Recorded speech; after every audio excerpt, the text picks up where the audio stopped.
पुष्पा नाम सुन के फ्लावर समझे क्या? फायर है मैं। पुष्पा, मैं झुकेगा नहीं साला। वो एक फिल्म का टीजर रिलीज होता है और एक ही दिन में इस फिल्म का टीजर 32 मिलियन का आंकड़ा पार करता है। बहुत दिनों के बाद एक बहुप्रतीक्षित फिल्म पुष्पा द रूल के नाम से ये फिल्म आ रही है।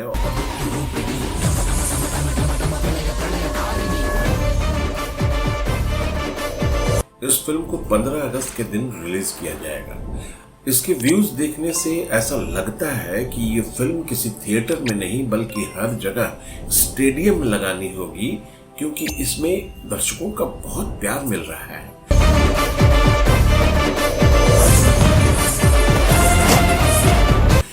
इस फिल्म का पहले सीक्वल में एक से एक डायलॉग देखने को मिले, क्योंकि वो झुकेगा नहीं, मैं झुकेगा नहीं साला।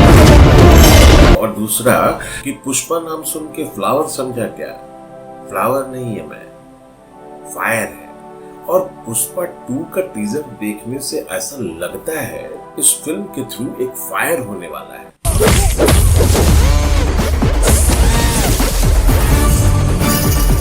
जो भी हो, इस फिल्म के लिए बहुत ही अच्छी शुरुआत है और इस फिल्म ने अपने पालने के पैर तो दिखला दिए हैं कि जो बहुत ही होनहार दिख रहा है। अब फिल्म के अंदर क्या है ये तो फिल्म देखने के बाद ही पता चलेगा। बहरहाल लगभग 1 मिनट के इस टीजर में फिल्म का पूरा लुक समझ में आता है, फिल्म के साउंड की क्वालिटी समझ में आती है।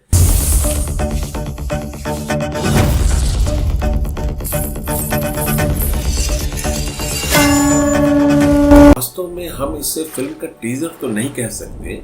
इस फिल्म में अल्लू अर्जुन साहब के जो कैरेक्टर का स्केच है वो लगभग 1 मिनट के अंदर ये दर्शाया गया है। अब ये सीन फिल्म में किस रूप में आता है ये तो फिल्म देखने के बाद ही पता चलेगा, लेकिन अभी जो सीक्वेंस हमें दिखाई दे रहा है, इस टीजर में अल्लू अर्जुन साहब साड़ी में नजर आते हैं और जो बैकग्राउंड यूज हुआ है ऐसा लगता है कि ये तेलंगाना राज्य के जथारा त्योहार से प्रेरित है।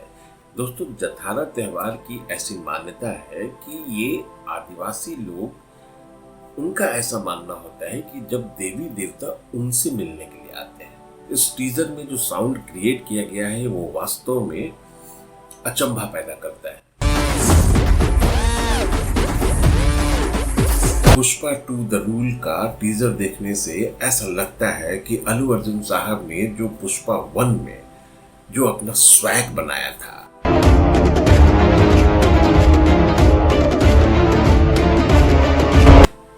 पुष्पा 2 में उन्होंने अपने उस स्वैग को बिल्कुल बरकरार रखा है।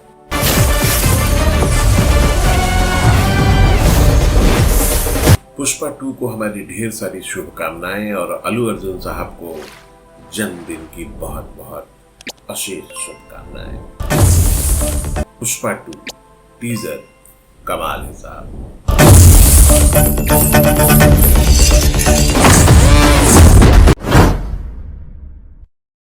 अरे भंग का रंग जमा हो चकाचक।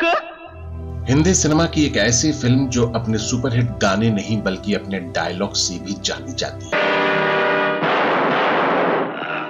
अरे दीवानो मुझे पहचानो, जरा पहचानो मैं हूँ डॉन। एक ऐसी फिल्म जिसको कई भाषाओं में बनाया गया और आज तक अपने नाम की पहचान बनाए हुए है।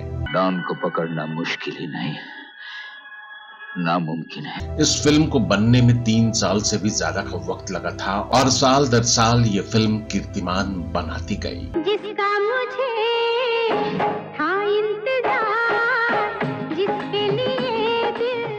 ये फिल्म हिंदी सिनेमा के इतिहास में एक ऐसी फिल्म है जिसमें फिल्म रिलीज होने तक किसी भी कलाकार ने 1 पैसा नहीं लिया था।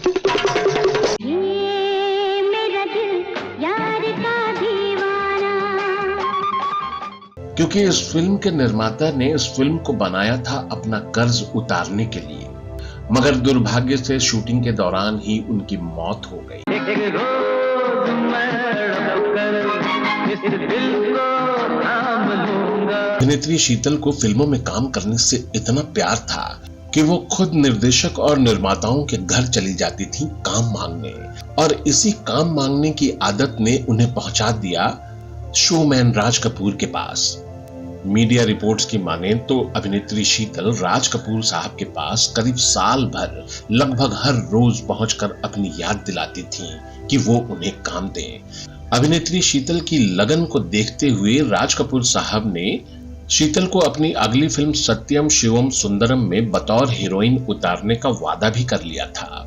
राज कपूर का ये वादा सुनकर शीतल की खुशी का ठिकाना नहीं रहा, क्योंकि आर.के. बैनर जैसे बड़े प्रोडक्शन हाउस में काम करना हर कलाकार का सपना होता था। मगर अभिनेत्री शीतल की यह खुशी ज्यादा दिनों तक नहीं टिक सकी। फिल्म की कास्टिंग फाइनल हुई तब इस फिल्म में उनकी जगह जीनत अमान को फिल्म में हीरोइन बना दिया गया। ये ज़मीं चुप है। एशिया की सबसे बड़ी झुग्गी झोपड़ी जो मुंबई में स्थित है, जिसे धारावी कहा जाता है। इसी धारावी में हिंदी सिनेमा के एक ऐसे फनकार जो वक्त के करवट बदलने के बाद यहाँ रहने के लिए मजबूर हो गए, जिन्होंने हिंदी सिनेमा को अपनी सबसे प्रतिष्ठित फिल्मों में से एक दी, और वो फिल्म थी शोले।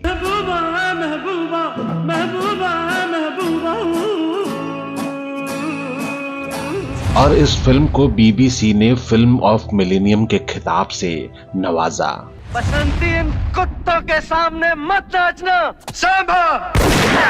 छायांकन संगीत की बदौलत कहानी की गहराई की कई परतें चढ़ती हैं, और इन परतों पर काशिदाकारी किया था हिंदी सिनेमा के इसी फनकार ने, जो वक्त के करवट बदलने के बाद एशिया के सबसे बड़े झुग्गी झोपड़ी में रहने को मजबूर हो गए। जी हाँ दोस्तों, मैं बात कर रहा हूं MS शिंदे की, जो इस फिल्म के संपादक थे।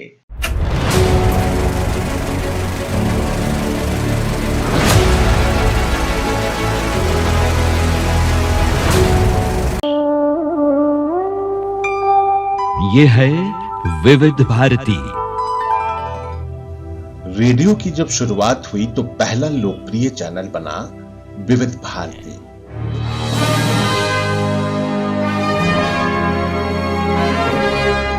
दोस्तों, आज भी लोग विविध भारती को सुनते हैं, मगर बहुत कम लोग ये जानते हैं कि इस चैनल का आइडिया किसका था, इसे विविध भारती नाम किसने दिया, और इसके सबसे मशहूर कार्यक्रम हवा महल जयमाला का नामकरण किसने किया।